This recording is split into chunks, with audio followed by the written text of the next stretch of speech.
Bueno, me toca darles la bienvenida a esta tercera conversación preparatoria hacia el ENAPOL, que es la última del ciclo que iniciamos en diciembre pasado para acompañar e impulsar el movimiento de trabajo que decantará en el encuentro que nos reunirá a todos el 8, el 9 y el 10 de octubre, que como ustedes ya saben será por la vía virtual.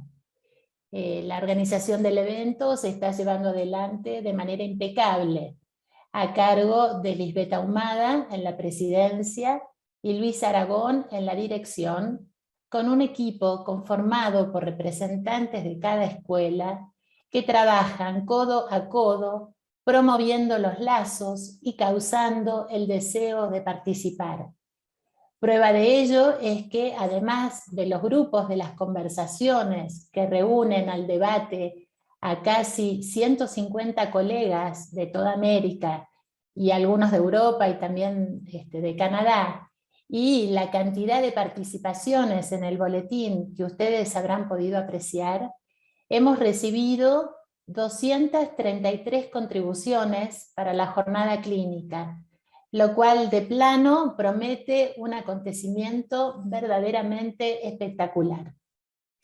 Durante el encuentro tendremos además los cupidos de los AE y varias perlas más. Bueno, es el momento de compartirles una primicia. Contaremos durante el evento con la participación de Eric Lorán a través de una conferencia magistral sobre las consecuencias de la difusión de las normas trans sobre los lazos entre los sexos. Y habrá otras sorpresas imperdibles, por supuesto. La actividad de hoy también va en la línea de la sorpresa, no solo porque proyectaremos una obra de teatro muy novedosa y vanguardista, sino porque en esta oportunidad hemos convocado a conversar en el panel a 4 jóvenes de las 3 escuelas de América y una más que se conecta desde París, construyendo así un verdadero puente de amor al psicoanálisis entre los continentes, el viejo y el nuevo.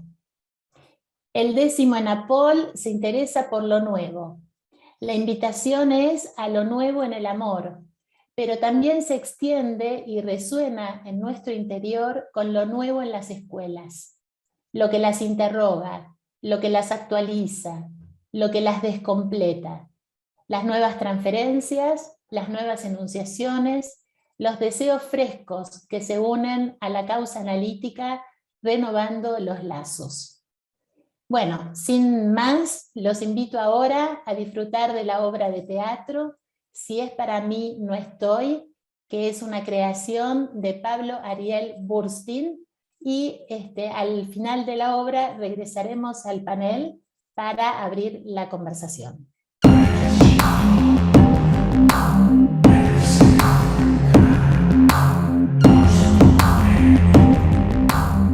Bueno, qué momento, que queríamos aplaudir, Pablo, pero bueno, ahí estamos, aquí, con el aplauso virtual. En fin, antes de comenzar con la lectura de los trabajos, quiero expresar un agradecimiento verdaderamente muy especial a Pablo Burstyn, director, autor y actor de la pieza teatral que acabamos de ver, quien además de compartirnos su trabajo, está hoy aquí presente con nosotros, ¿no? Qué mejor que el arte para introducir el clima de una conversación y reflexionar sobre el exilio del sujeto, atravesado por los efectos del lenguaje y el discurso del amo, el efecto de la diversidad de las lenguas, el desconocimiento del yo, la virtualidad y las consecuencias de ello en el encuentro o desencuentro en el amor. Entonces, bueno, muchas gracias, Pablo. No sé si quieras decir unas palabras. Muchísimas gracias a todos y a todas por haber visto la obra. Muchísimas gracias, Viviana, y a todas las personas por haberme invitado a participar de esta jornada de conversación preparatoria. La verdad que es muy emocionante. Y si tengo la oportunidad, les cuento también lo que me pasó hoy viendo la obra con ustedes. Excelente, sí, claro que sí. Bien, entonces tenemos 4 textos bien diferentes que dialogan muy bien entre sí. Entonces, sin más, vamos a dar la palabra al panel. Vamos a escuchar primero cada trabajo y después abrimos la conversación. Entonces, nuestra primera ponente es Adriana Campos, que es psicóloga argentina, radicada en París. Es doctor en psicoanálisis de la Universidad de París 8 y autora del libro en francés Ce que commande le surmoi, lo que ordena el superyo, de Ediciones Pur. Y es miembro de l'Anvers de Paris. Bien, Adriana, te escuchamos. ¿Se me escucha bien? Perfecto. Bien. El care y su reverso. En la era de la benevolencia, ¿todo será dulzura, ternura en una palabra care? Se pregunta Jacques Lamiller en su texto Dócil a lo trans. Lo nuevo en el amor y en los lazos en la época postpaterna, ¿será acaso la promoción del care, nuevo must a implementar incluso en la práctica analítica? Sé buenito dicta nuestra época. Al darle una fórmula tan infantil al imperativo superyoico, ¿habremos logrado domesticarlo? Ahora que el padre ha sido definitivamente destituido de su lugar eminente para transformarse en un simple gozador abusivo, todos y todas podremos por fin convertirnos en madres, prodigándonos unos a otros una atención benevolente, escucha, cuidado, tolerancia y amor. Care y amor al prójimo. La promoción del care resuena con el antiguo mandamiento del amor al prójimo, que según Freud precede al cristianismo que lo convirtió en su estandarte. Ante este mandamiento, Freud se detiene y retrocede con un horror motivado. Tú amarás a tu prójimo como a ti mismo. Este mandamiento le parece inhumano, nota Lacan. En efecto, nada parece más peligroso a Freud que esta aprehensión ingenua de la naturaleza humana. Él subraya, al contrario, la existencia de esta inclinación agresiva que podemos registrar en nosotros mismos y con derecho presuponemos en los demás. Y agrega que tal es el factor que perturba nuestros vínculos con el prójimo y que compele a la cultura a refrenarla. Según Freud, en el origen del superyo está la agresividad que la civilización obliga a tornar contra sí mismo. Pero frente a la autoagresión superyoica, se trataría de oponer otro imperativo. Sé bueno contigo mismo, ámate, sé tú mismo y aún sé feliz. Para burlar la autoagresividad del superyo, ¿bastaría con difundir y repetir este mensaje benevolente? Notemos que los sujetos que recibimos en los consultorios o en las instituciones no desconocen este discurso. Al contrario, no cesan de repetírselo a sí mismos. Y justamente se reprochan no tener suficiente autoestima o no llegar a ser felices. Algunos inclusive testimonian no sentir el menor gusto por la vida. Repetir, como tantos terapeutas de nuestro tiempo, cuídese, ámese, goce de la vida, simplemente redobla la culpa del lado del sujeto. Esta buena intención para todos, anónimo, no produce ningún tratamiento del superyo ni de su ferocidad. El retorno de la maldad. El dictamen de la benevolencia tiene su reverso. El que no se somete a él, encarna el goce malo. El movimiento woke, la cultura de la cancelación, al nombrarlos, pusieron en evidencia un fenómeno presente desde hace años en las redes sociales. El goce que rechazamos en nosotros mismos es situado en el otro. Ya no me concierne a mí, sino a ese otro monstruoso que puedo y debo eliminar. Así podemos abandonarnos a la revancha justiciera en las redes sociales, volvernos todos policías de la tolerancia, vengadores anónimos, todos y cualquiera, administrando la anulación, los insultos y el repudio en masa. Este movimiento desenfrenado y acéfalo se revela en sí mismo despiadado, pone en acto la maldad y la intolerancia que tanto denuncia.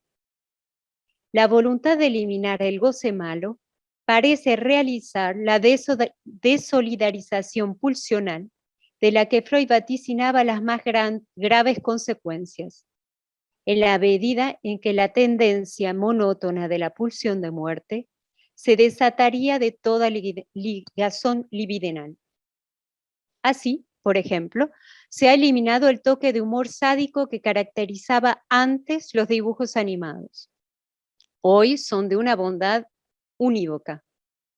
Pero paralelamente, en los videojuegos, los niños toman parte en escenas homicidas de un realismo crudo o en juegos de escondidas en los que son devorados o matados a palazos por personajes, el detalle no es menor, femeninos. Así, más allá de la figura omnipresente hoy del padre gozador, se vislumbra el reverso cruel del amor maternal, más allá de las buenas intenciones. Theodor Reik cuenta que su hijo, de 3 años, cuando la madre, enojada porque había desobedecido, lo interpela preguntándole si quería ser un niño bueno, él respondió: al niño le gustaría ser bueno, pero no puede. Reik tomó acto de lo que las palabras de su hijo evidenciaban y escribió con ellas un brillante artículo sobre la oración del Kol Nidre, en el que pone en evidencia la brecha irreductible que existe entre la ética de la intención y la de la consecuencia, entre la persona amable que uno querría ser y quien uno es concretamente, con la responsabilidad que por ello le incumbe. En efecto, una falla resiste a la intención de ser bonito. Nada más compacto que una falla, dice Lacan. El impasse de la promoción contemporánea de la identidad es que allí donde somos no podemos reconocernos. Se jouit es la fórmula hecha para revelar el verdadero lugar del yo soy, señala Jacques Miller. No podemos sino rechazar el goce que nos habita en tanto que escapa a la imagen bella y buena a la que estamos identificados y que funda nuestro ser. Tener en cuenta lo irreductible de la diferencia entre la imagen que nos devuelve el espejo y la identidad inasimilable que Lacan nombra se jouit, es un asunto ético que conlleva consecuencias concretas en la práctica clínica y en la política del psicoanálisis en la civilización. ¿Existirá aún lo nuevo en la compacidad del mundo benevolente en el que nos creemos iguales a nosotros mismos? Podemos apostar por la sorpresa, por la contingencia, por el bits, que cada vez quebrantan la bella imagen para permitir el surgimiento de un saber siempre inédito. Gracias. Bueno, muchísimas gracias, Adriana. Le voy a pasar la palabra a Fernando España. Fernando es analista practicante, miembro de la ANEL y de la Asociación Mundial de Psicoanálisis. Es doctorando en estudios multidisciplinarios en la UMEST de la Universidad Autónoma de Querétaro. Tiene una maestría en Psicología Clínica de la Universidad Autónoma de Querétaro y es autor del libro Clínica y Psicoanálisis, publicado por EON Ediciones en el 2020. A su vez, es fundador de la Iniciativa Lacaniana de Querétaro, docente de la licenciatura y de la maestría en Psicología Clínica de la misma universidad. Bien, te escuchamos, Fernando. Muchas gracias, Viviana. Buenas tardes a todos. Es un gusto encontrarme esta tarde con todos ustedes. Y bueno, el día de hoy les voy a presentar un trabajo que es una versión, otro de los rostros del CARE que nos presenta Adriana Campos, de estos imperativos de nuestra época. Y bueno, titulé mi trabajo Lo nuevo en el mundo del trabajo y el exilio del amor. Comienzo con un epígrafe, un extracto de Lacan de 1972, hablo a las paredes, y Lacan dice lo siguiente: lo que distingue al discurso capitalista es la Verwerfung, el rechazo hacia afuera de todos los campos de lo simbólico, de la castración. Todo orden, todo discurso que se emparente con el capitalismo deja de lado, amigos míos, lo que llamaremos simplemente las cosas del amor. Ya ven, no es poca cosa. Desde el origen de la civilización, en la época regida por el nombre del Padre, el amor y el trabajo constituyeron dos elementos de carácter estructural en la vida del ser humano. No por nada, Freud definió la salud mental a partir de la capacidad de amar y también de trabajar, en un sentido más allá del sentido clásico de trabajo. Sin embargo, con la declinación del nombre del Padre y la irrupción del discurso capitalista, en la cultura, la subjetividad ha sufrido profundas modificaciones y el lazo contemporáneo del sujeto con el amor y el trabajo no han sido la excepción. Por ello, un elemento a interrogar en el campo del trabajo, es lo que les presento el día de hoy, tiene que ver con la cultura del management, un significante intraducible por las connotaciones que al inglés tiene. A veces se traduce al español como gestión, sin embargo pierde mucha connotación. Y bueno, tiene que ver con la cultura del management, los lazos y las prácticas a las que ha dado lugar, como uno de los rostros del discurso capitalista. Las vetas desde las que es posible vislumbrar su potencia cada vez son más patentes y muestran, sin velo, la promoción de modos de goce al servicio de la productividad y la rentabilidad de las empresas y los mercados de consumo.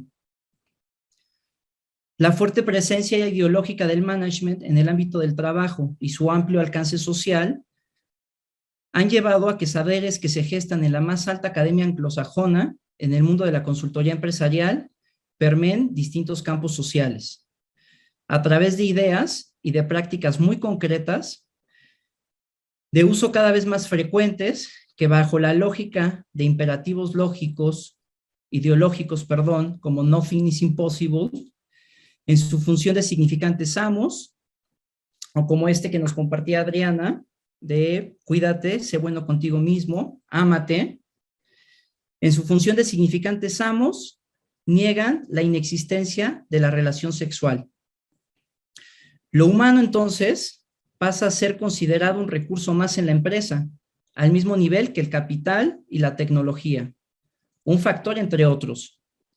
Lo que significa que la cuestión de los medios y de los fines ha sido invertida. Lo humano se convierte en un medio para desarrollar la empresa y la empresa ya no es un medio o recurso para desarrollar lo humano.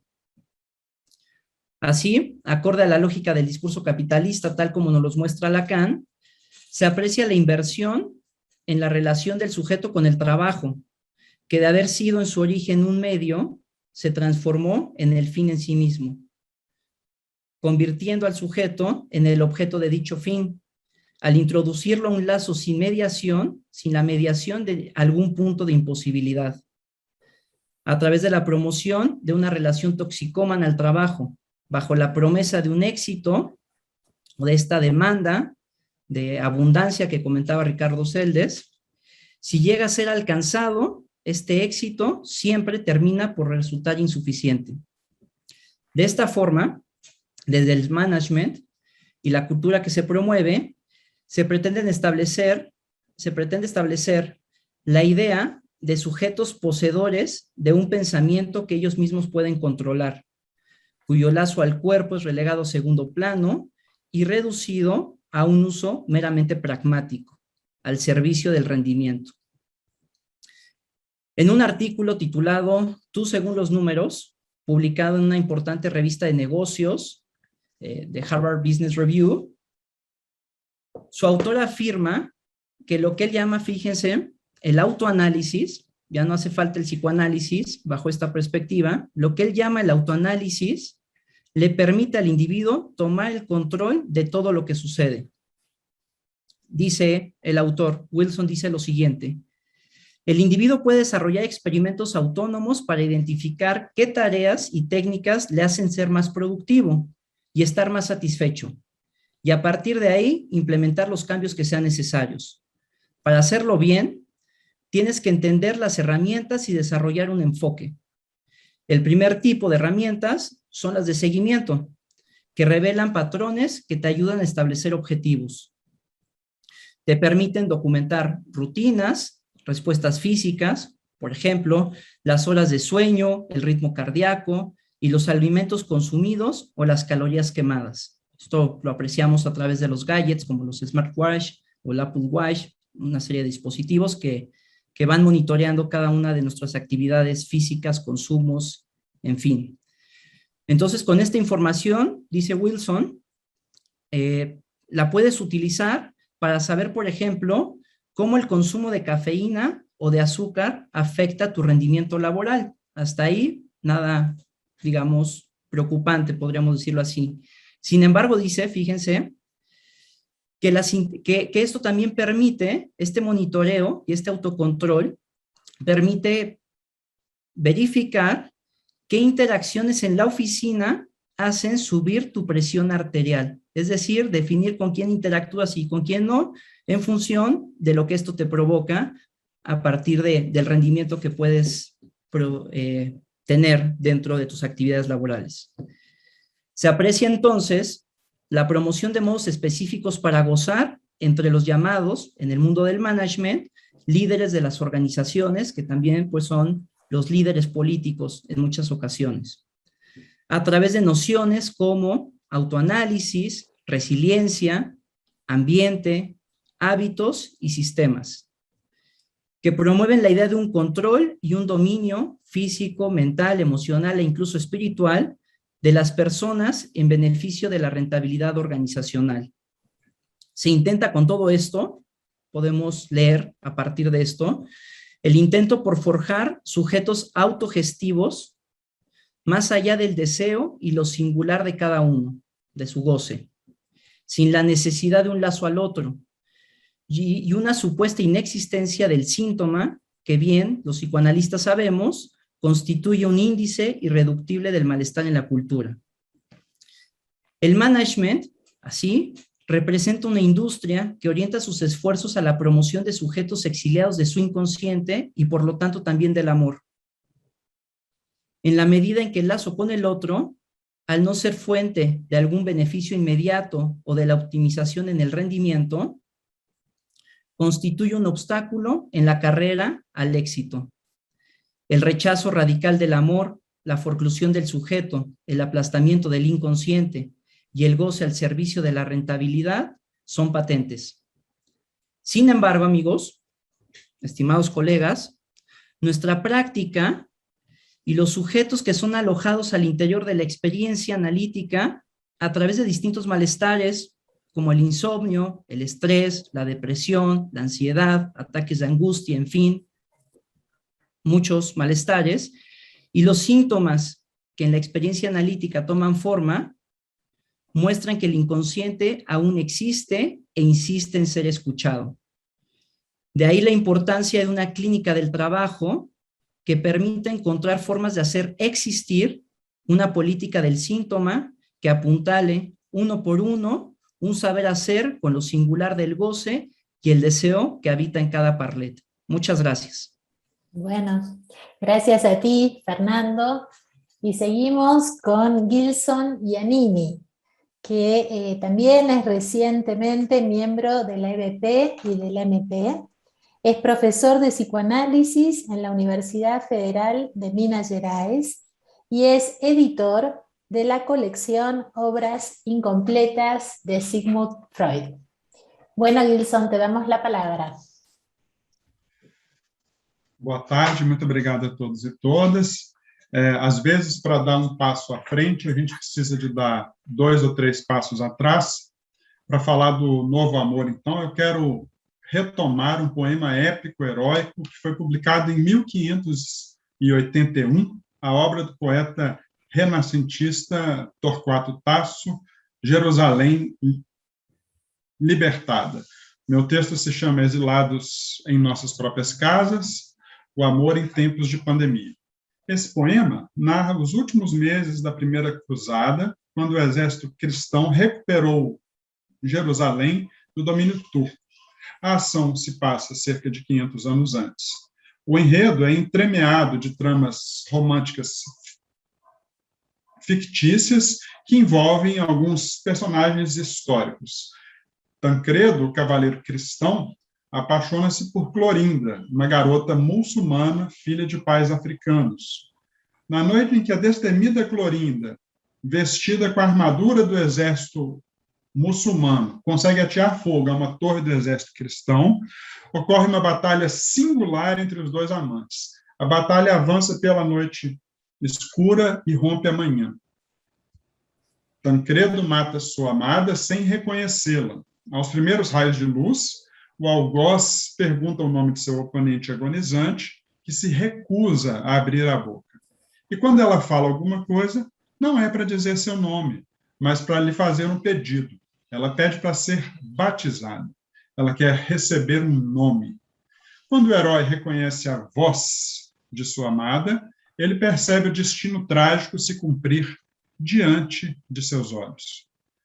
Escreve Freud, depois de seu sepultamento, ele penetra, Tancredo, na infamiliar Unheimlich, floresta encantada que assusta o exército dos cruzados. Lá ele fere uma grande árvore com sua espada, mas da ferida da árvore escorre sangue. E a voz de Clorinda, cuja alma estava aprisionada na árvore, acusa-o de novamente ter ferido sua amada. Ela tem um corpo, ela tem uma carne que sangra, que fala, mas que, no entanto, não é humana, é um corpo falante.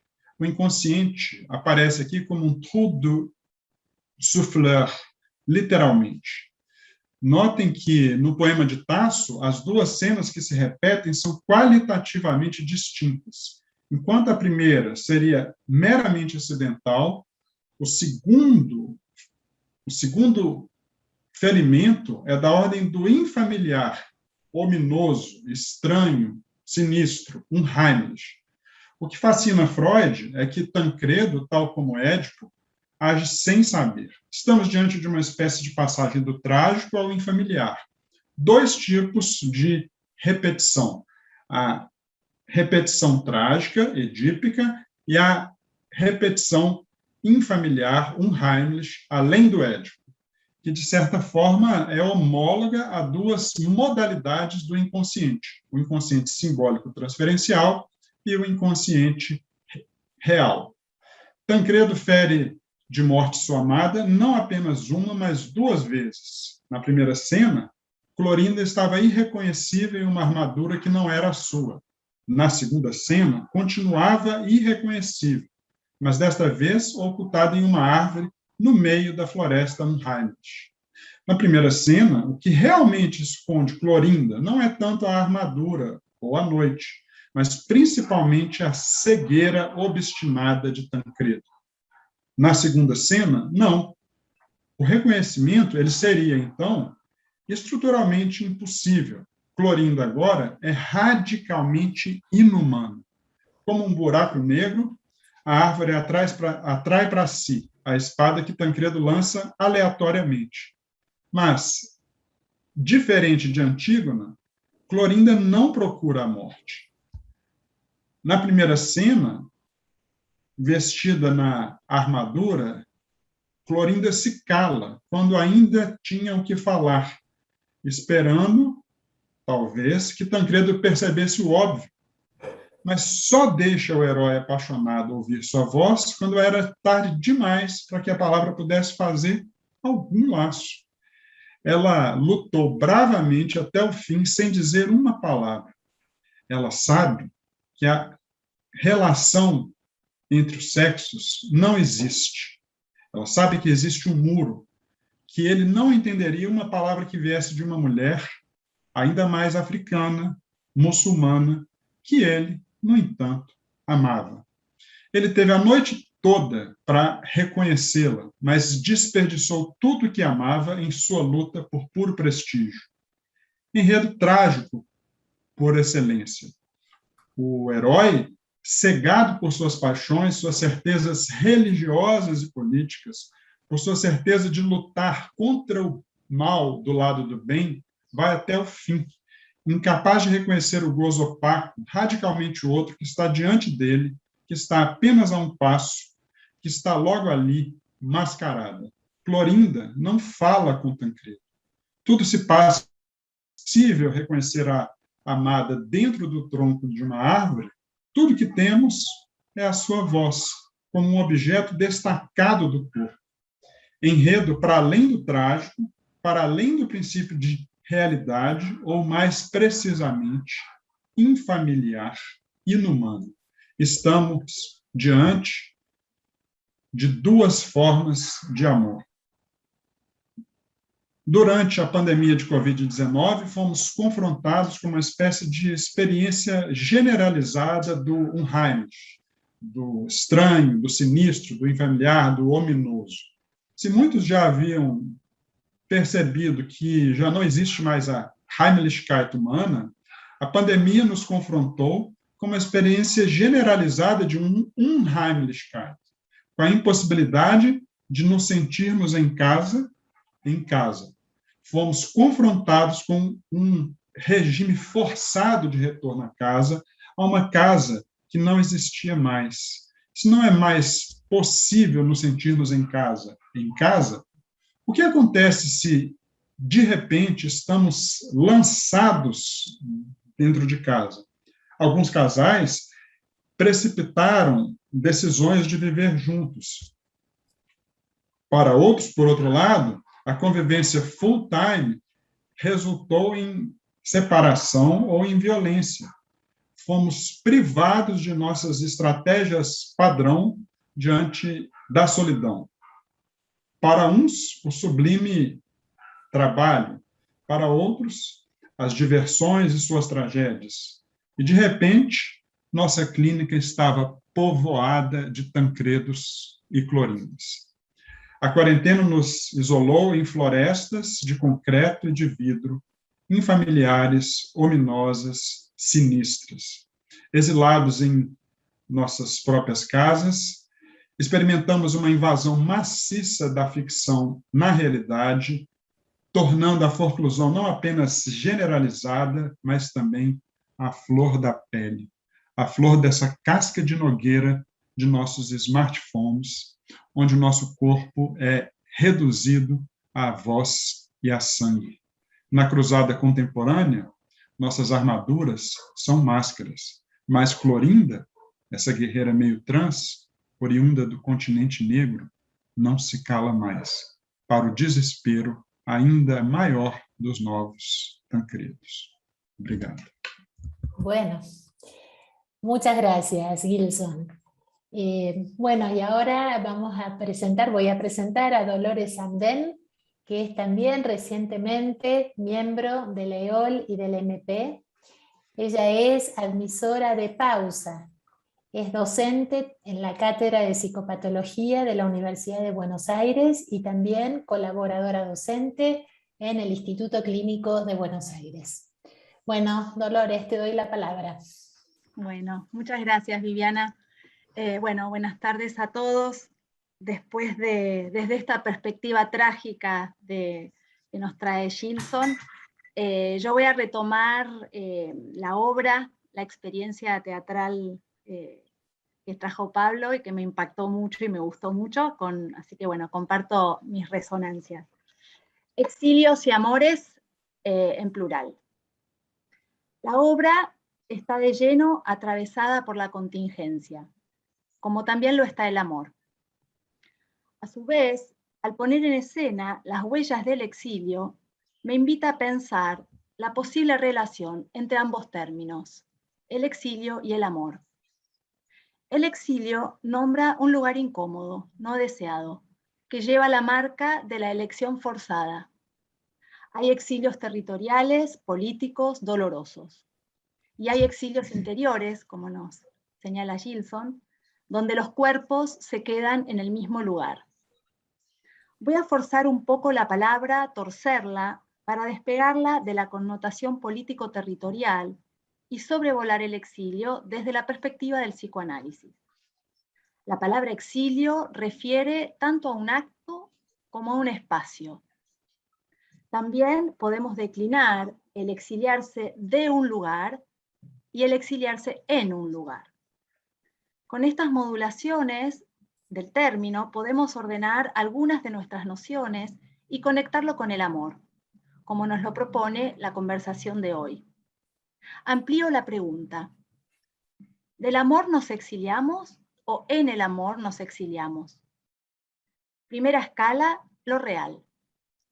Hay un primer exilio que Lacan anticipa en el seminario sobre la carta robada, lo voy a citar. Pues en cuanto a lo real, está siempre y en todo caso en su lugar. Lo lleva pegado a la suela, sin conocer nada que pueda exiliarlo de él. Fin de la cita. Con respecto a lo real, entonces, no hay migración posible. ¿Y del lenguaje? ¿No es el lenguaje de por sí una forma de migración? Nos señala el escritor Fabio Moravito. Creo que así como por un lado llevamos lo real pegado a la suela, por otro, un análisis nos permite migrar y exiliarnos de la lengua materna hacia una lengua singular, que se escribe con los materiales de nuestra la lengua, aquella que no se habla ni se pronuncia, pero se escribe. Como sostiene Piglia, se abandona la lengua materna como se abandona la patria. A su vez, cualquiera sea la lengua que hablemos, siempre vivimos entre lenguas, pero sin posibilidad de exiliarnos totalmente de alguna, así como ninguna nos dirá en qué lengua soy. Segunda escala, el amor. En su seminario 21, Lacan exhibe que el amor lo inquieta, y sin dudas lo hizo trabajar. Él lo abordó desde distintas perspectivas y no solamente como el amor de transferencia, verdadero nuevo amor. Y así pudo decir en una conferencia a los italianos en el año 74 que el amor no se escribe sino gracias a una abundancia, a una proliferación de rodeos, de enredos, de lucubraciones, de delirios, de locuras, que ocupan en la vida de cada uno un lugar enorme. Fin de la cita. Lo encontramos entonces como una de las pasiones del ser, articulado a la falta en ser, como el dar lo que no se tiene a quien no lo es. También el amor imaginario del narcisismo y su recuperación en la operatoria del nudo. El amor como dos medios decires que no se recubren, el amor que hace condescender el goce al deseo, el amor como signo del cambio de discurso y, por supuesto, el amor en la lógica de la contingencia. Entonces, ubico a lo amor mismo exiliándose de su definición, exiliado del lenguaje y de una cabal explicación. Él se escribe con fragmentos, Barthes Dixit, y a su vez, con el amor, nunca se está del todo seguro de estar en casa. Más bien, es un territorio en el que nos exiliamos un rato.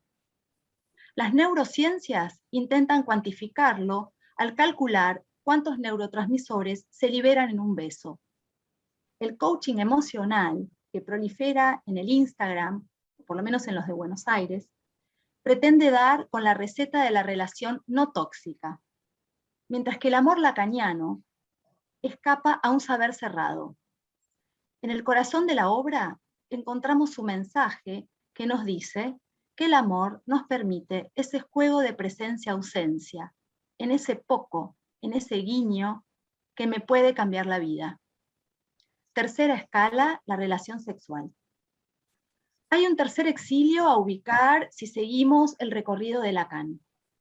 Es aquella huella del exilio de la relación sexual que señala un imposible.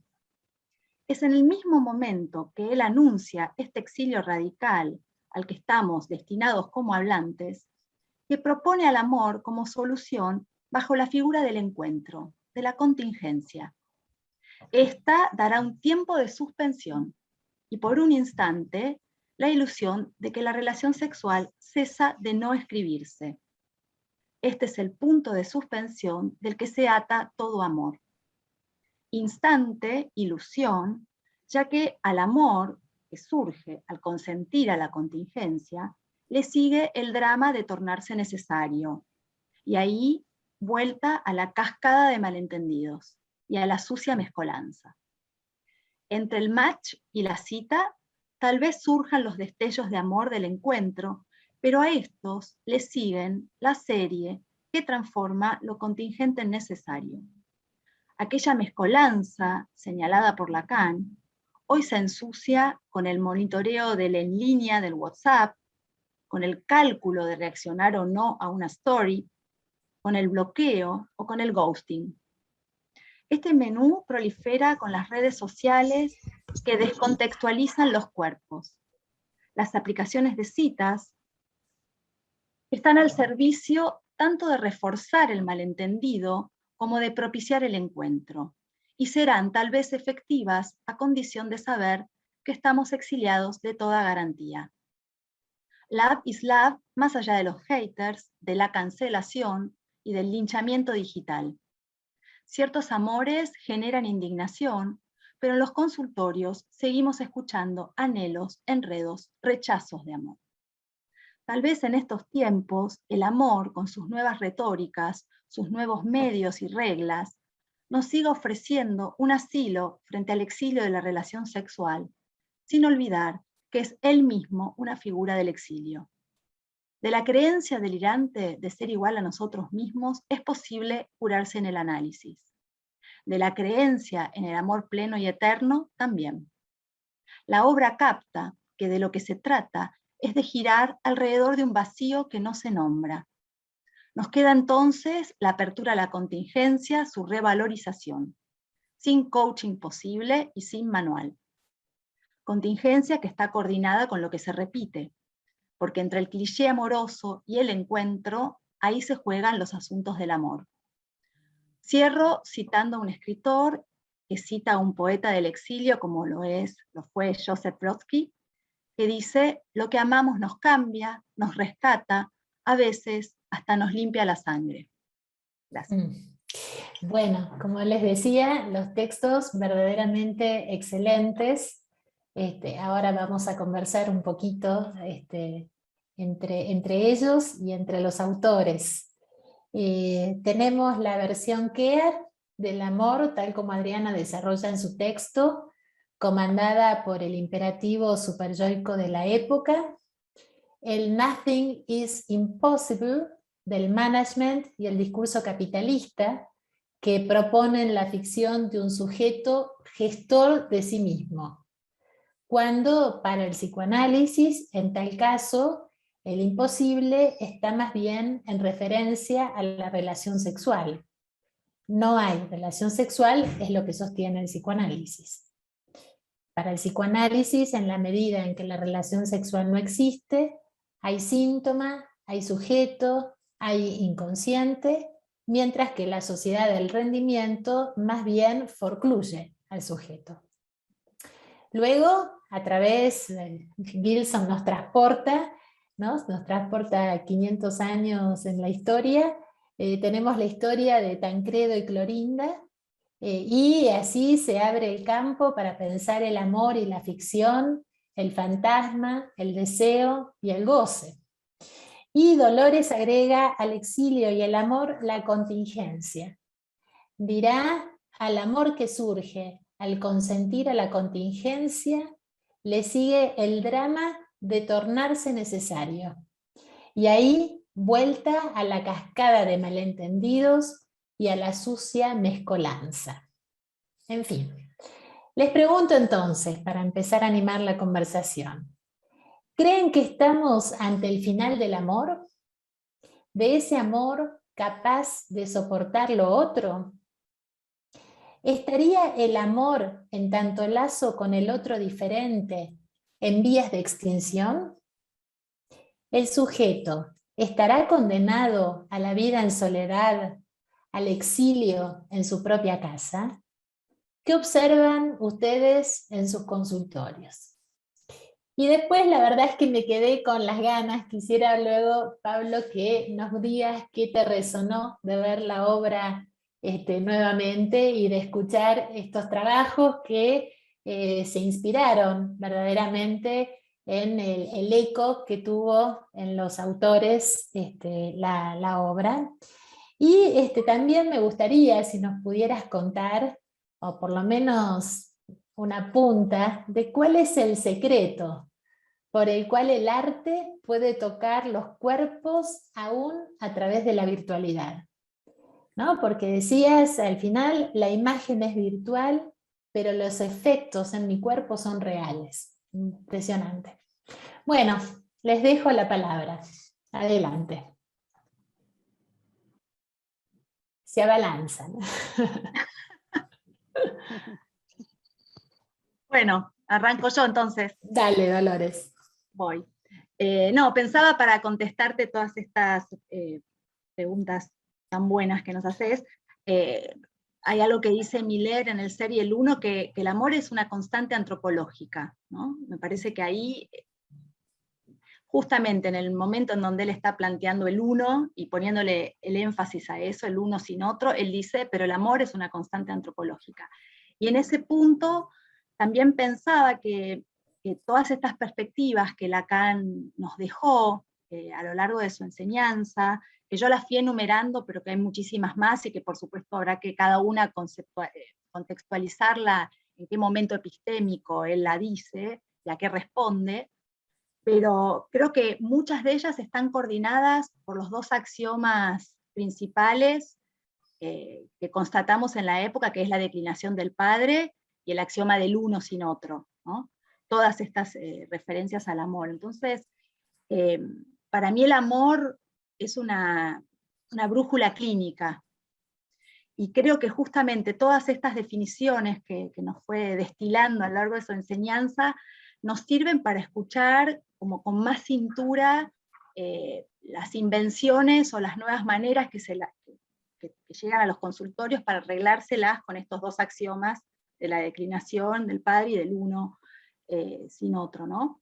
Y por otro lado, también pensaba que tal vez puede contestar a esta interrogante que nos traes, no sé qué piensan mis compañeros de mesa, esto de, bueno, lo real pegado a la suela del zapato, y yo le agregaría a ese real el goce pegado en la otra suela, o en el pie, o en la planta del pie, el síntoma, como trae Fernando, que aparece igual, el síntoma como la piedra en el zapato, ¿no? Y con este trípode, aventurarnos a escuchar lo que llega a los consultorios, que es desde donde yo me animo a leer la época, ¿no? Con lo que llega en el consultorio.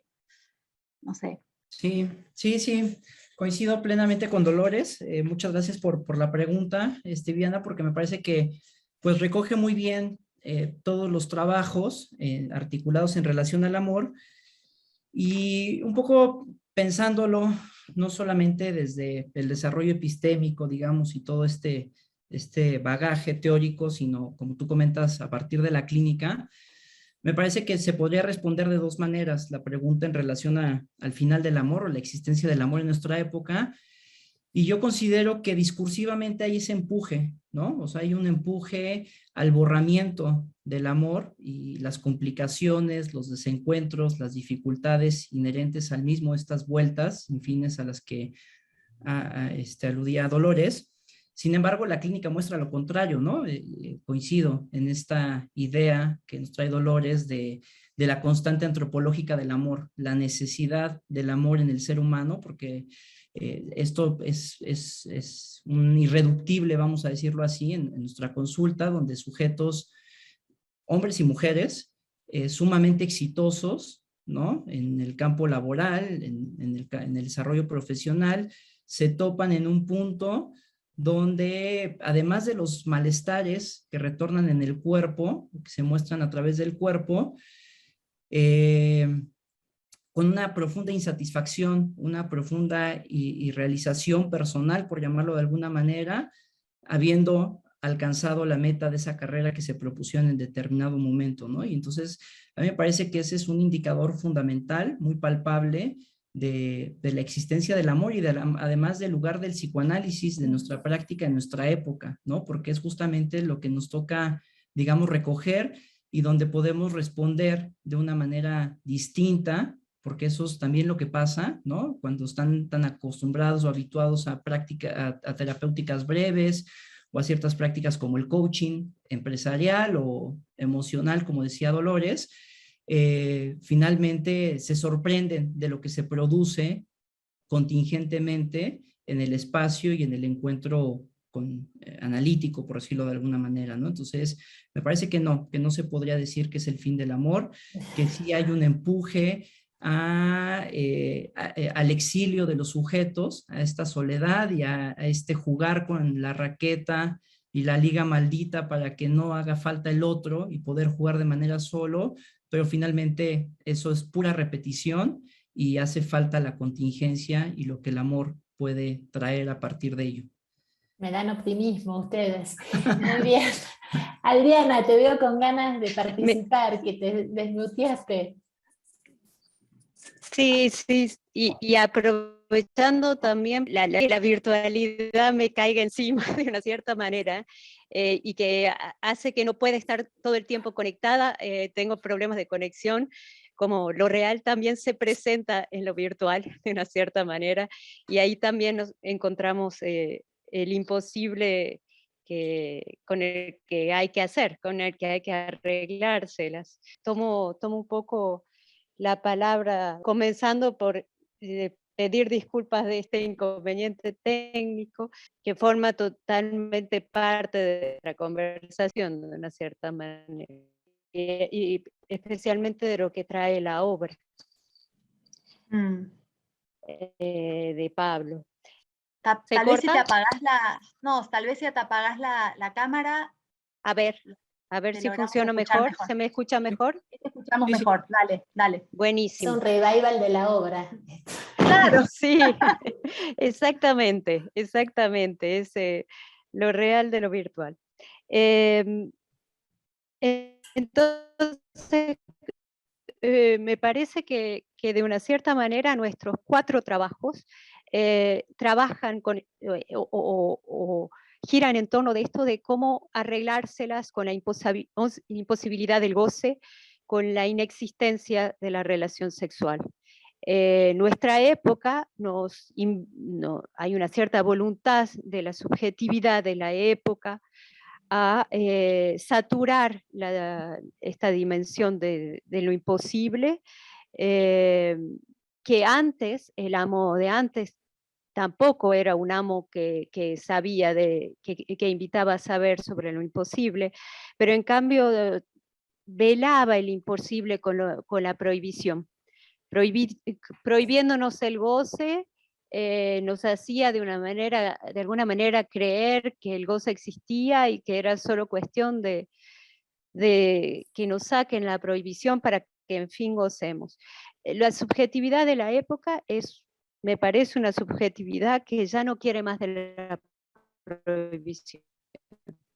Hay algo de ese otro que prohibía que ya no es operativo.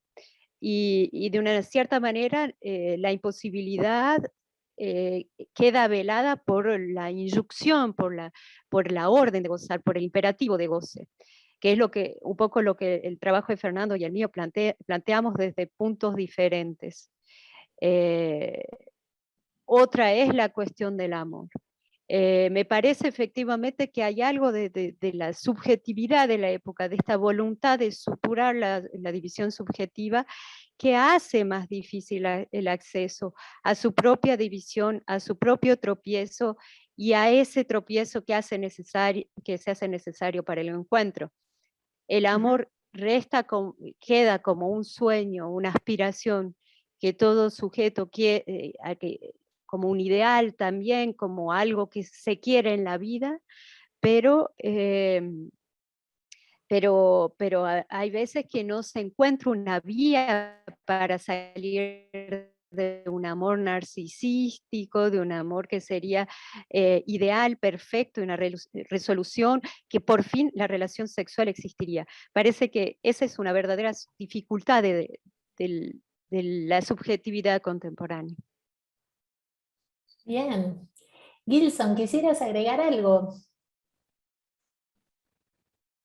Sim, me parece que as perguntas são muito interessantes, as colocações são muito interessantes. Eu gostaria de lembrar uma frase do filósofo italiano Giorgio Agamben, em que ele diz que o passado do objeto ele mostra alguma coisa sobre o presente do pesquisador. E foi um pouco em torno dessa ideia que, para falar do novo, eu dei esse salto para 500 anos atrás. Eu me calquei aqui na tese freudiana de que o inconsciente não conhece o tempo. Vocês conhecem essas passagens, mas eu vou lembrar duas especialmente. Quando ele vai falar, inclusive usando uma palavra em espanhol, ele vai falar que no inconsciente existem os fueros, né? Essas formas antigas de funcionamento que são presididas por leis que não valem mais, né? Mas que coexistem com formas posteriores de funcionamento psíquico. E o célebre exemplo que ele dá no Mal-Estar na Cultura, de 1930, do tempo em que ele pega o exemplo de Roma, faz um exemplo arqueológico para mostrar que a Roma quadrata e as várias etapas de construção de Roma coexistem com a Roma moderna, de vidro, que a gente conhece hoje. Na vida psíquica, isso é ainda mais evidente, porque se dois objetos não podem ocupar o mesmo espaço, duas representações, ou traços, ou inscrições, podem sim ocupar o mesmo espaço no tempo. Então, acho muito importante que, quando a gente vai falar do novo, seja o novo no amor ou em qualquer outra coisa, que a gente lembre, ao mesmo tempo, como uma das premissas fundamentais da teoria e da prática psicanalítica, dessa concepção não linear, não progressista e não teleológica de tempo que a gente tem tanto em Freud quanto em Lacan, né? Porque, além disso, a gente pode acrescentar isso à ideia de que o contemporâneo, isso que a gente vive hoje, é opaco, não é transparente. A gente não tem clareza sobre o que está acontecendo hoje, né? Ainda mais porque a gente vive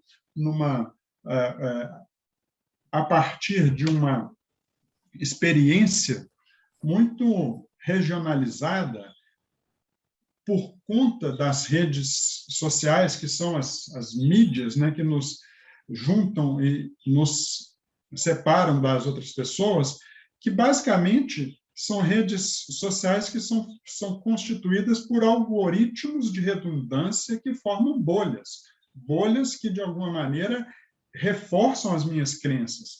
Os nossos aplicativos de encontros, de dates, de amor, de encontro, de namoro, são comandados por inteligência artificial, né? Então, assim, esse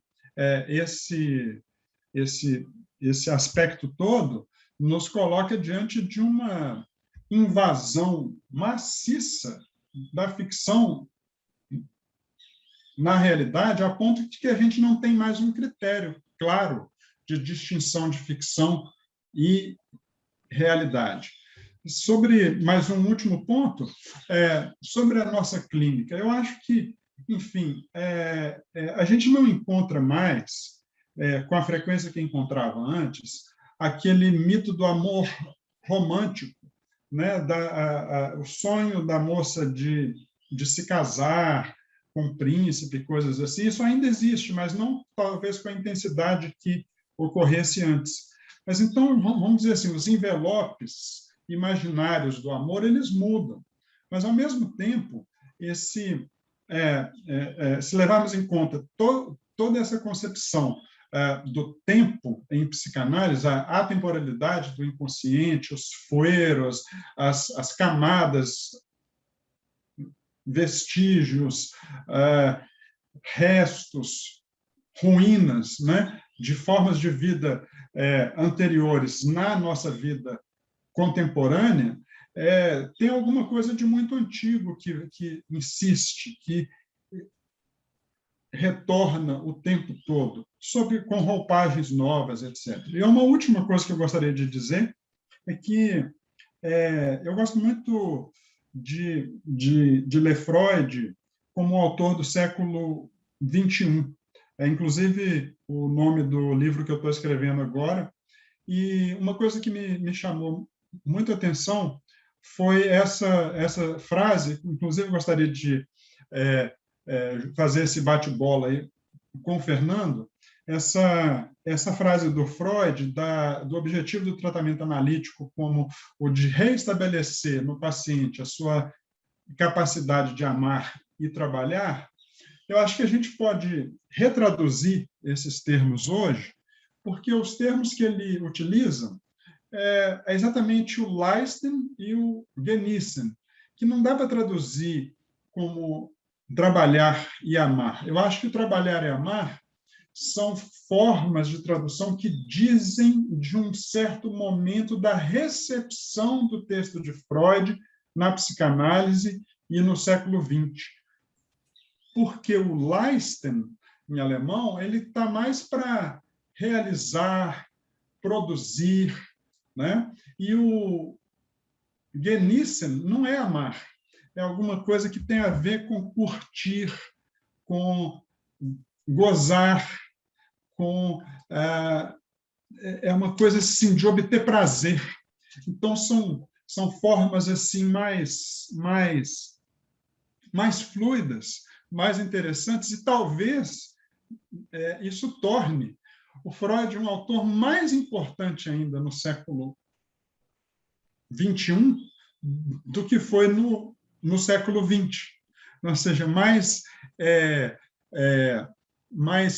contemporâneo, né? E mais de acordo com esse impulso que as pessoas têm em direção a isso, né? Dolores, me pareció que querías decir algo, o Pablo. Pensé que iba a hablar Pablo. Dale, adelante. Primero de todo, agradecer a Dolores, a Gilson, a Fernando y a Adriana. Aprendo mucho escuchándolos. Es muy inspirador todo lo que dicen. Y me resonaron muchas cosas de las que ustedes dijeron, y todo el tiempo pensaba cómo se relaciona todo esto en nuestro consultorio, que es el escenario, ¿no? Y pensaba, recién decía Gilson, ¿no?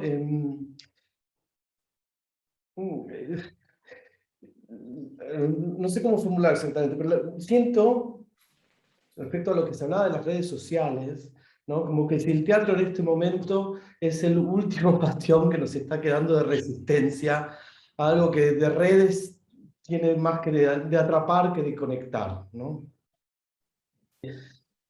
Y me quedé pensando, Gilson, me parece paradójico que nosotros, si estamos, como ustedes dicen muchas veces, si estamos asistiendo quizá a la muerte de la idea del amor romántico, como el teatro de todas maneras seguimos representándolo desde esa perspectiva. O sea, muchas veces siento que en los escenarios, en las narrativas, seguimos aferrados a una narrativa, a una descripción de las relaciones muy aferrada a la idea del amor romántico, ¿no? Y estamos trabajando, o sea, mi obra es un intento también de ir a ver dónde eso choca con la realidad, ¿no? Me preguntabas, Viviana, sobre el secreto, ¿cómo fue decir? El secreto para tocar los cuerpos de sexualidad. Y me gustaría decir varias cosas sobre eso. La vez es que el secreto es secreto aún para nosotros, ¿no? O sea, los artistas también es un secreto para nosotros. Pensaba en Paolo Conte, el cantautor italiano, le preguntaron una vez cuál era el secreto para escribir una buena canción, y dijo, una buena melodía, un buen texto, una buena interpretación, un buen arreglo, y algo más que nadie sabe qué es y que es lo único que importa. Y esa cosa que es lo único que importa y que nadie sabe qué es, creo que es, más que el secreto, una necesidad instrumental para nosotros desde el escenario. O sea, generar un mito que sea inasible, que sea inaferrable. ¿Por qué? Porque si no, el cuerpo del espectador no podría resonar, no podría hablar, que es lo que estamos intentando, ¿no? Podemos subirnos a un escenario, hablar, expresarlo de una manera con la esperanza de que el cuerpo del espectador hable, no que escuche solamente. No que sea el concepto erradicado en realidad, seguiéndolo, pero está erradicado la idea del espectador, no es un espectador, es una construcción colectiva, la del hecho artístico. Entonces, nuestra esperanza, nuestro deseo es poder lograr que ese cuerpo al mismo tiempo nos devuelva palabra, no solamente devuelva discurso, no solamente reciba discurso. En ese sentido, la virtualidad nos generó un problema, sobre todo esta virtualidad. Porque yo sentía también cuando empezamos a trabajar sobre la obra, que estamos llamando, o sea, estamos usando términos de los cuales no nos hemos puesto del todo de acuerdo de qué quieren decir. Le estamos llamando virtualidad a algo que no es necesariamente virtual, es simplemente la no presencialidad del cuerpo, pero que no necesariamente es virtual. ¿Qué es virtual? ¿Qué es exactamente virtual? Para mí lo virtual, en términos de lo que lo definía todo, en términos artísticos, es una reinterpretación de la realidad, pero eso lo estamos haciendo todo el tiempo, si es en ese sentido todo es virtual. Entonces, ¿qué es lo que le estamos llamando virtual? Siento que hay dentro del arte algunas tecnologías que le llamamos virtual porque nos resultan ajenas o desconocidas o no cotidianas. La música, por ejemplo, lo ha resuelto. La música tiene la capacidad de estar presente, o sea, del momento que escuchamos música está presente en toda la habitación. No hay un espacio de esa habitación que no esté lleno, presente de esa música. Sin embargo, no estamos en vivo escuchando un concierto, ponemos un disco, ponemos la radio, no lo sé, pero lo hemos incorporado como que eso es presencialidad, eso no es virtual, esa música no es virtual, sin embargo no está. Y creo que con el teatro está pasando algo parecido, ¿no? En el teatro se complica por la multiplicidad de lenguajes, ¿no? Hay una barrera natural, ¿no? Tengo la suerte de haber tenido una abuela muy sabia y directora de teatro, a la cual en un reportaje, recuerdo, le preguntaron si ella creía en la cuarta pared, y la respuesta de mi abuela fue sí, por supuesto, es la que está detrás del público. Y me parece que en este momento lo que le estamos llamando virtual es a esta barrera natural que es la computadora y el Zoom, ¿no? Y que determina un espacio del cuerpo, ni siquiera nos permite una visión global de ese cuerpo, no nos permite interpretar los pies. Mejor. Sí, no. Justamente volviendo a la experiencia concreta de hoy, en general, cuando hacemos las obras virtuales, así como los teatros se pide que se apaguen los celulares, en Zoom estamos pidiendo, vamos a presentar tal obra, por favor, muteen los micrófonos y apaguen las cámaras. ¿Qué hacemos hoy? Y me permitió, y ahora los voy a poner incómodos, ver a cada uno de ustedes mirando la obra, desde muy cerca, porque muchos de ustedes están muy cerca de la cámara, están aquí. Entonces, cosa que jamás me puedo permitir desde el escenario, estar tan cerca y sentir cómo está percibiendo ese cuerpo, no la idea de un público, la idea de una masa aforme, impersonal, sino cada uno de esos rostros y esos cuerpos, ¿no? Entonces, mientras yo los observaba a ustedes, observando mi obra, me preguntaba, ¿cómo cambiaría ese cuerpo y esa percepción si ustedes fueran conscientes de que mientras miran mi obra, yo los estoy mirando a ustedes? A cada uno de ustedes, no solo a cada uno. He tenido la oportunidad de elegir a cada uno, cada ventanita que quería, ¿no? Y cambia completamente la experiencia. Cambia completamente la experiencia. Ya no es virtual. Ahí hay una marca, ¿no? Ya esa simple conciencia del cuerpo del otro observando, ya nos transforma. Y me parece mágico esa oportunidad, me parece maravilloso esa oportunidad. Ojalá que pudiera decirles antes, vean la obra, que yo los veré a ustedes. Es magnífico. Yo justo tenía ganas de preguntarte, Pablo, y me contestaste, ¿qué plus te había dado esta contingencia de tener que hacer esta experiencia virtual? Porque vos estaba pensado que sea virtual, pero atravesada por esta otra contingencia que redobla lo virtual, y me lo contestaste en realidad. Fíjate, Dolores, que es interesante que usamos el término contingencia, y yo creo que ahí también estamos en un momento donde tenemos que empezar a tomar esto ya no como una contingencia, sino como una oportunidad de lenguaje. No como un problema resolver, no como suplir algo, sino como algo que es en sí mismo y empezar a degustarlo, ¿no? Lo que pasó con Adriana hace un rato, ¿no? Con los problemas de sonido o de video, lo cual le dio a Adriana y a su palabra y a la deformación de la palabra una musicalidad, lo cual nos llamó a todos, nos conmovió a su palabra, ¿no?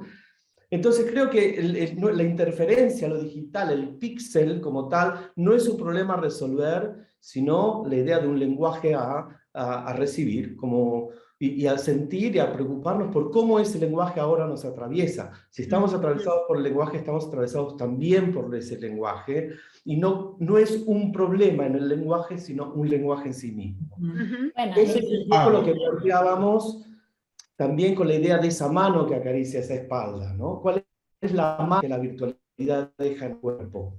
No la imposibilidad del encuentro, sino qué tipo de encuentro produce, ¿no?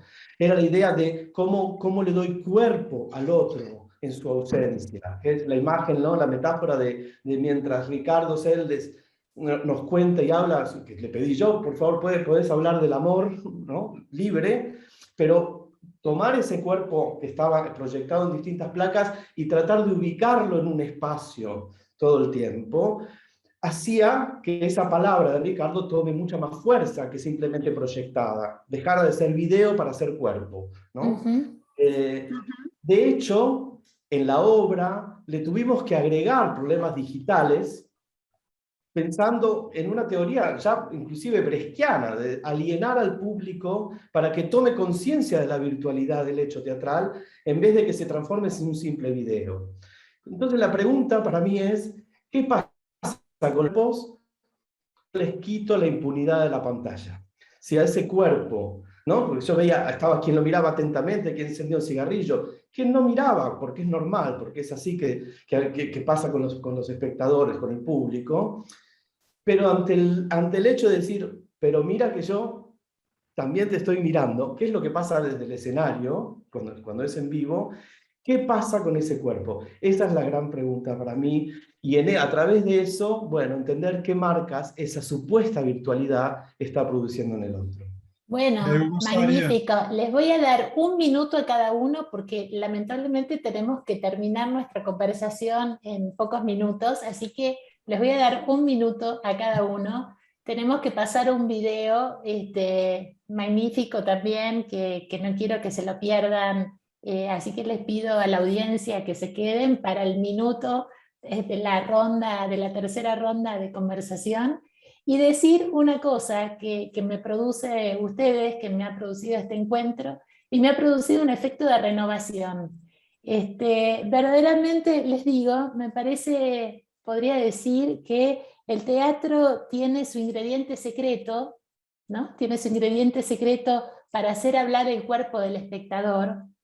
El amor también, me hicieron pensar, tiene ese ingrediente secreto para hacer hablar al cuerpo y recibir esas palabras de amor. Y el analista con su interpretación también. Bueno, les dejo la última palabra. Gilson, Fernando, Adriana, Dolores. Vou falar em 1 minutinho. Uno. Eu acho interessante isso, Pablo. Oh, desculpa. Adelante. Eu vou falar 1 minutinho. Eu achei muito interessante isso que Pablo trouxe, porque na psicanálise a gente discutiu por muitos anos a impossibilidade do atendimento online, né? Exatamente por causa da ausência do corpo ali. E a experiência que muitos têm, eu tive, várias outras pessoas têm, é inversa dessa. Porque eu acho que, num certo... A gente pode colocar que num sentido, a voz como corpo, ou o aspecto corporal da voz, ele fica ainda mais claro no ambiente virtual, quando ele está, de alguma maneira, ele sofre esses efeitos de um certo atraso entre a imagem e a voz, ele sofre um certo hiato. Então, o aspecto corporal ou pulsional que a voz tem, ele ganha uma intensidade muito maior, né? Então, eu tenho a impressão, às vezes, que justamente essa imagem enquadrada, recortada, essa voz que tem um hiato, que tem algum tipo de distância, trouxe o corpo num outro patamar que a gente não esperava, que é o corpo pulsional da voz e da imagem, né? Eu acho que isso foi um ganho muito interessante, tanto que muitos pacientes não querem voltar para o atendimento presencial. É claro que vai de caso a caso, tem pessoas que Vamos a querem ver cómo voltar. sigue eso. Adelante, Fernando. Sí, muchas Tu gracias. minuto. Rapidísimo, nada más. Como síntesis, digamos, o conclusión, me llevo esta parte de, pues, del amor como brújula en nuestra época, en nuestra práctica, en las artes, por supuesto, y por otro lado, el amor como brújula, digamos, que condensa estos dos irreductibles, uno que tiene que ver con la imagen que cada uno tiene de sí, ¿no? Y lo que realmente es, y que creo que eso es lo que convoca a los analizantes a la consulta y a la experiencia analítica, y por otro lado, la virtualidad de la imagen y los efectos en el cuerpo, ¿no? Porque por un lado vemos esta cuestión de una imagen del cuerpo y lo que comentaba, ¿no? El síntoma que emerge con sus efectos en el cuerpo que no hacen coincidir el ideal que cada uno pudiera tener de sí respecto a lo que realmente acontece y la emergencia de ese real de esa manera. Muchas gracias. Vale, muy bien. Están llegando comentarios que si no tenemos tiempo de recibirlos, los vamos a publicar y vamos a continuar de alguna manera por la vía virtual. Adelante, Adriana. Sí, bueno, el aporte de Pablo efectivamente hace pensar en esto que, bueno, si el arte está delante del psicoanálisis, podemos esperar que la subjetividad de la época, como el artista que Pablo es, estará a la altura también de atrapar la contingencia y de hacer de eso una riqueza, que es la ocasión del amor, que es la ocasión del psicoanálisis, ahí, y del inconsciente, ahí donde uno no lo espera, ahí surge, y es justamente lo lindo de la cosa. Muchas gracias. Excelente. Aquí me dicen que vamos a publicar los textos para que los puedan leer en la página, vamos a publicar también los comentarios, así que por eso les digo, continuaremos de alguna manera. Dolores, tu minuto. Bueno, sí, retomo, me encantó esto que ubicaste, Pablo, del algo más, ¿no? De ese, porque me hizo pensar en ese vacío central que existe y usaste la palabra desconexión, que a mí es una palabra que quería poner en consideración con mis colegas y tal vez la vamos a tener que retomar en la jornada clínica, que va a ser un laboratorio de trabajar qué llega a los consultorios, pero pensando que lo que yo escucho más es, más que el malentendido o la cascada del malentendido, que me encantó esa expresión, porque retoma tal vez la cuestión de, no sé, zambullirnos en ese malentendido, dejarnos salpicar por el malentendido. Lo que yo escucho más en los consultorios es la desconexión. Entonces me gustó eso que usaste la palabra conectar o desconectar, porque que no es el malentendido. Yo, no sé, me sale pensarlo así, que hay algo de la desconexión con el otro que no pone en función el malentendido necesario, ¿no? El malentendido ineliminable y necesario que necesitamos. Entonces pensaba si no había una relación entre el malentendido y estas fallas que vos mismo generás en los píxeles y qué sé yo, que hacen a la cuestión, ¿no? Como son ineliminables y le dan como otro relieve, ¿no? me gustaba hacer esa comparación entre el malentendido que nosotros entendemos como ineliminable y necesario y la falla que vos ubicás ahí en tus obras, así que bueno. Bueno, les digo, magnífico este encuentro, quiero decirles de verdad los trabajos excelentes, pero quiero contar un pequeño secreto que hemos tenido, que nosotros nos hemos venido reuniendo al modo de un cartel flash, y hemos llegado a esta conversación por conversaciones sucesivas anteriores que han logrado que esto verdaderamente sea un encuentro tan fructífero, y bueno, tan alentador, que seguiremos trabajando con estos temas, recogeremos las ponencias y la conversación. Muchísimas gracias, Pablo, nuevamente, por tu generosidad, por la obra, por tus palabras, por la presencia del arte, que bueno, estuvo fríamente calculado en este evento. Gracias a ustedes.